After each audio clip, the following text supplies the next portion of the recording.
I think we should have strong border security. It doesn't make sense for us to allow hundreds of thousands of people coming through our borders without us knowing who they are. All Americans, not only in the states most heavily affected, but in every place in this country, are rightly disturbed by the large numbers of illegal aliens entering our country.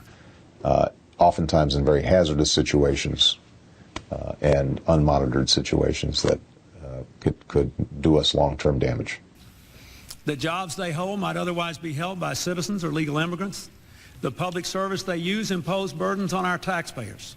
Address the biggest problem for American workers, and that is the depressive effect of undocumented workers who aren't right now subject to oftentimes minimum wage laws or worker safety laws or all the other things that make them cheaper.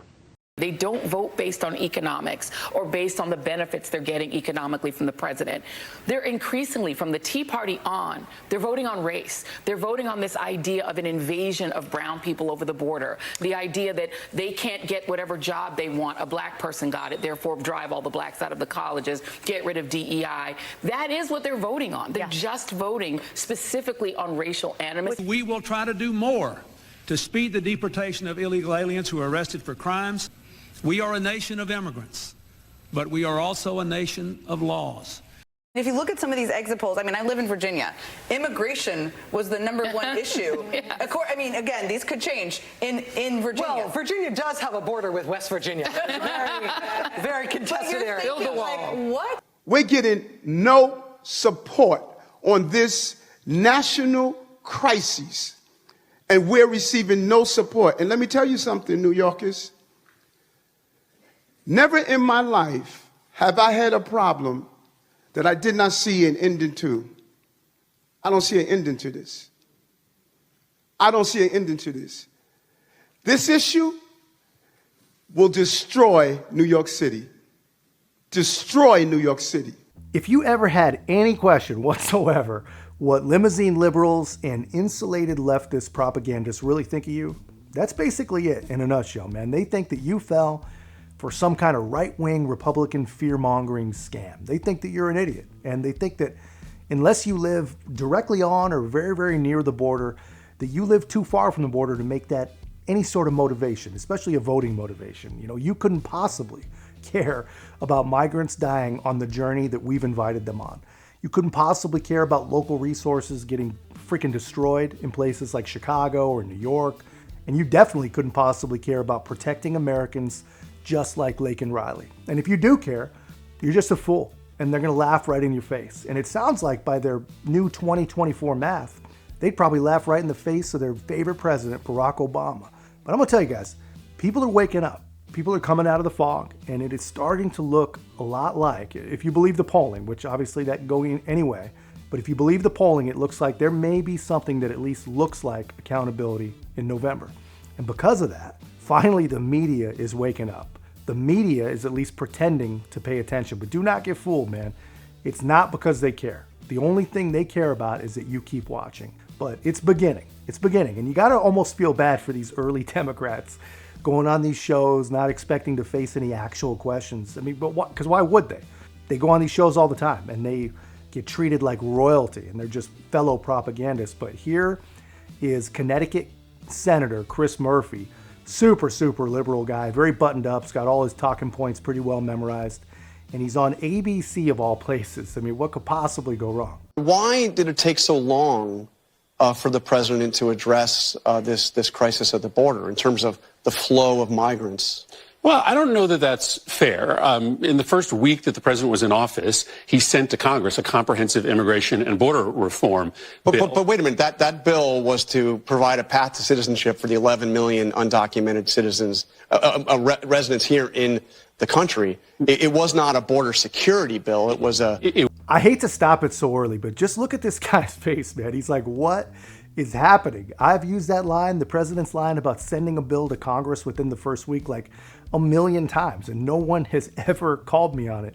Please, please do not bring up the 91 or so border killing executive actions. Please don't do it. I mean, his face says everything. It was also an asylum reform bill, right? And reforming the asylum system. It didn't tighten the asylum rules the way yours did It changes the calculus for people coming into the country.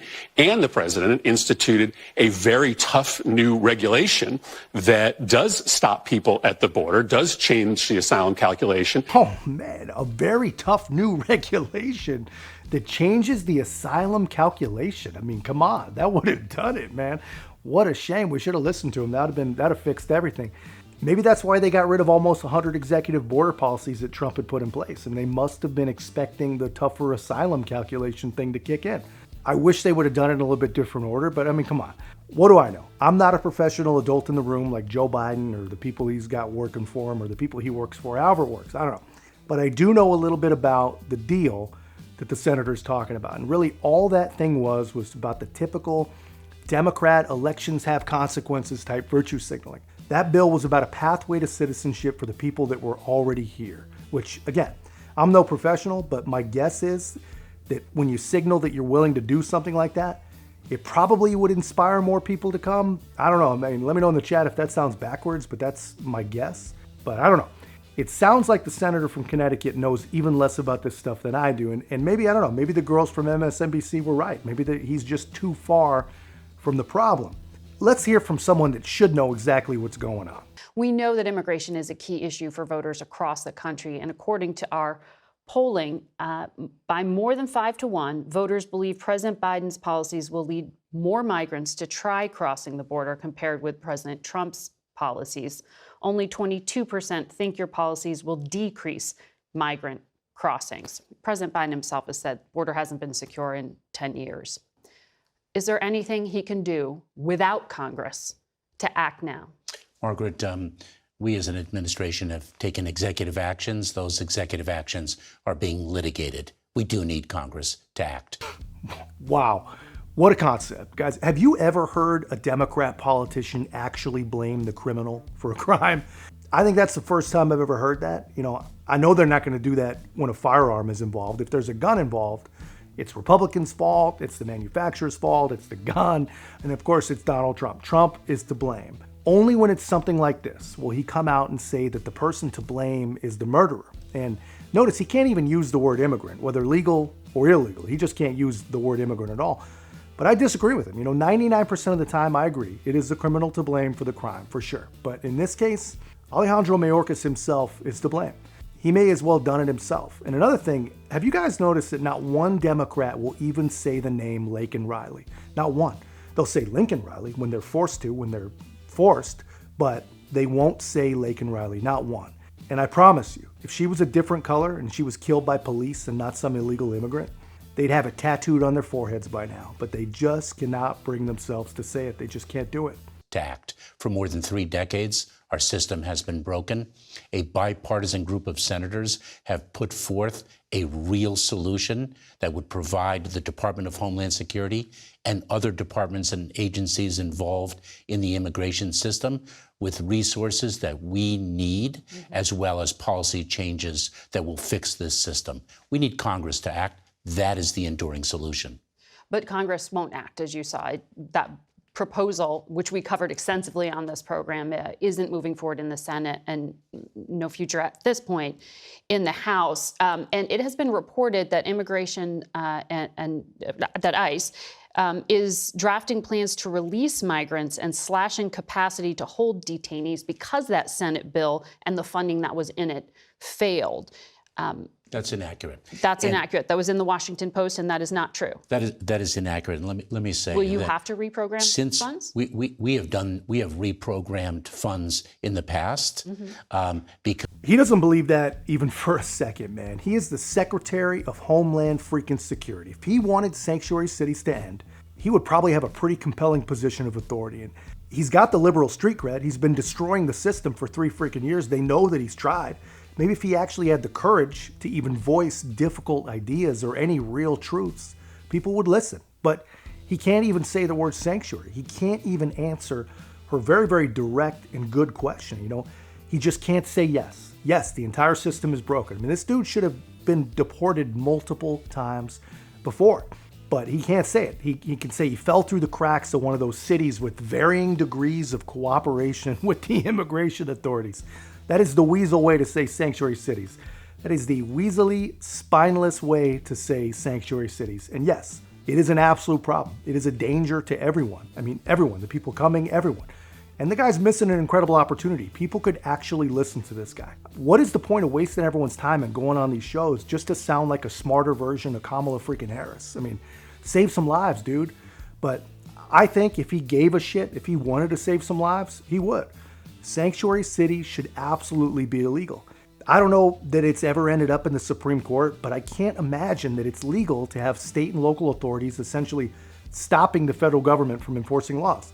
If it's supposedly not legal for Governor Abbott to enforce the laws for them, how is it legal for cities to stop them from doing it? That just doesn't make any damn sense. And honestly, I don't know why he would even bother going on this show in the first place. Is there anyone in the government that knows what the hell they're talking about? Who's trying to get progress and who's trying to actually solve those problems versus just use them to score political points? I mean, it was especially disappointing to see what happened with the border, right? You got Congressional GOP, talked about the border every chance they got. So you would think they would be interested in addressing it. And yet when a bipartisan... This dude actually brought up the border.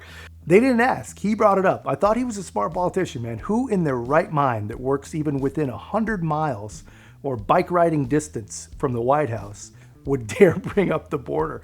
I mean, obviously he thought, he brought it up because he thought he was in a friendly place, an easy place on a CNBC network or MSNBC, whatever it is. And he's going to bring up the border in a conversation about cheap political points. And he talks about the Republicans in Congress bringing up the border every chance they got. And he says, you'd think they'd be interested in addressing it. Well, I'm going to tell you something that I bet a lot of you guys, as up to date and as well aware as you are, may not even know. The reason the guys in Congress bring it up every chance they get is because they actually did pass a really pretty incredible and comprehensive border bill called the Secure the Border Act. Look it up. I mean, it's a good one. It's a bill that addresses just about every border security issue that we have.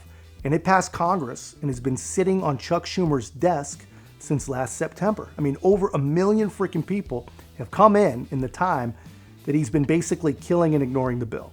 He won't even allow the Senate to look at it, won't let it come to a vote, and no one calls him on it. When the president tries to pretend like he's some kind of hero and talk about his efforts 3 years ago to give away citizenship, or when they want to blame Republicans for the current bipartisan failure, which basically just secures nothing until some magical 5,000 migrants a day get in.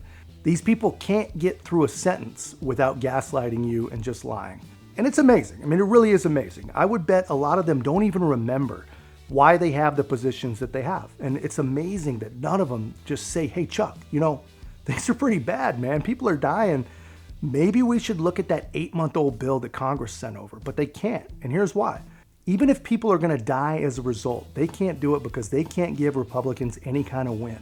And really, in typical Saul Alinsky fashion, which is Democrat hero, of course, they're going to accuse Donald Trump, someone not even in office yet, of doing exactly what Chuck Schumer himself is responsible for. And just remember, Biden killed the executive actions on security.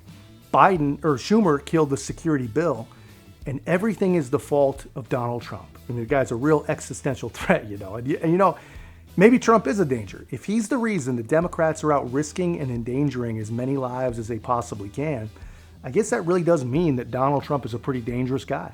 Hold on, let's be clear here, Let me finish first. But every time we hear those talking points that suddenly it was Republicans who ruined the border, that's why people get so frustrated. We know what President Biden said about inviting people in. We know that he got rid of all the things that were keeping the border closed that President Trump had put in. We know that he got rid of all those. So when you say it's not his fault, that's literally not true. It's literally not true that he got rid of the measures. It's true he got rid of family separation. Did you see 7.2 million people come in during the Trump administration? It was a trickle. He got rid of the policy to tear children out of the arms of their parents. That's true. But it is not true. Some of the other things that have been suggested. Let's be clear. Bipartisan efforts of border reform have taken place in 2015, 2006. I mean, literally since the Reagan administration, right? there have been bipartisan efforts to get something done here. But I actually have no idea what is really going on right now. I did not expect that from the CNBC guy. And if I didn't expect it, I promise you, Pete definitely did not see that coming. The guy, he is going to regret being stupid enough to bring up the border. He's shell-shocked, and that's his go-to. You know, we got rid of family separation. And they say that they did, but if that's true, where did the 85,000 plus missing kids that Senator Blackburn has made her mission come from? If that's not family separation, I don't know what is. And you know what? That was one executive order. There are 93 other things that they killed, things like remain in Mexico and all the other things that were really meant to just put the brakes on, you know, disincentivize people from coming, you know. But this dude is absolutely right.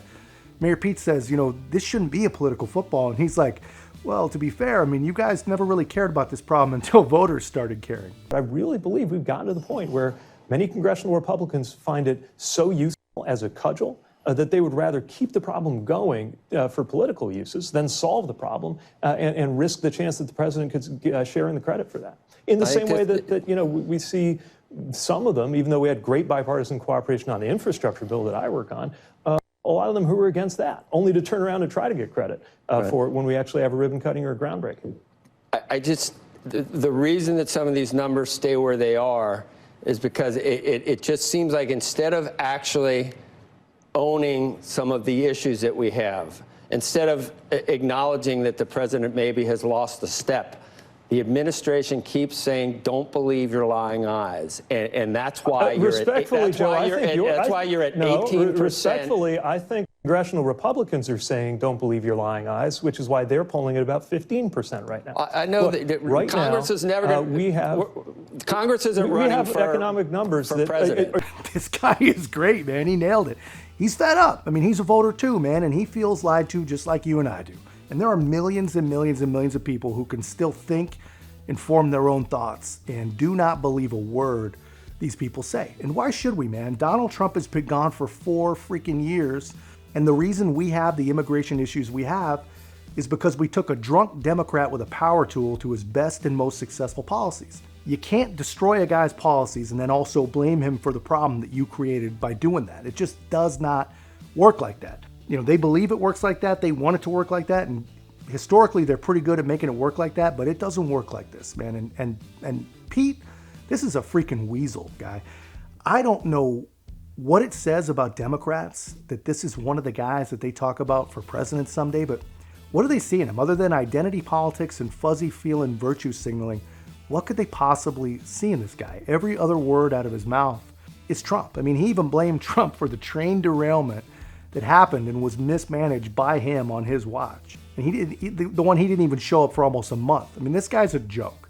And these people, they keep beating us over the head with this bad bill that apparently Trump killed, which isn't true. But that bill was not about immigration enforcement. That bill was about immigration management, not security. I mean, they talk about capping the number of migrants at 5,000 per day as some sort of great bipartisan life-saving immigration fix. I mean, these are not serious people, man, and they have got to be stopped. We have got to stop these people.